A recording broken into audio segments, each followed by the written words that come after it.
ఈ 2 వైర్లకు పెట్టుకొని చెక్ చేసుకుంటే ఇగో ఇగో ఇప్పుడు సౌండ్ వస్తుంది, కంటిన్యూ ట్యూబ్ పెడుతున్నది. ఇప్పుడు ఇదే విధంగా మనము ఇప్పుడు మనం కొత్తగా పెట్టుకున్న దానికి ఇట్లా పెట్టి మనం చెక్ చేసుకున్నట్లుంటే కంటిన్యూటీ చూపిస్తున్నది. అంటే ఇవి 2 ఎన్ఓలు. ఇప్పుడు ఎన్సీ అని చెప్పి ఎన్సీకి కంటిన్యూటీ పెడుతున్నది. ఇప్పుడు ఈ ఎన్సీ కరెక్టా కాదని చెప్పి చెక్ చేసుకున్నదానికి ఇగో ఎన్సీ కరెక్ట్ సెట్ అయిపోయింది కదా. మళ్ళీ ఇంకోటి ఇక్కడ చూసుకున్నట్టు ఇక్కడ ఉన్న ఎన్ఓకు ఇవి రెండింటికి కంటిన్యూటీ చెక్ చేసుకుంటే కంటిన్యూటీ వస్తలేదు.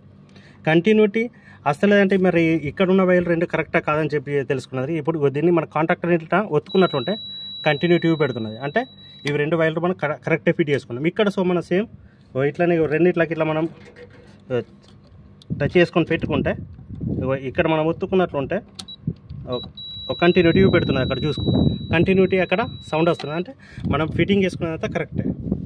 ఓకే ఫ్రెండ్స్, ఇప్పుడు మనం దీన్ని చాలు చేసుకొని చూద్దాం. కింద ఇంకా 3 ఫేజ్ లైన్ ఫిట్ చేయాలి. కిందికి అంటే కంప్రెసర్ అవుట్కు ఫిట్ చేయాలి. Compressor out fit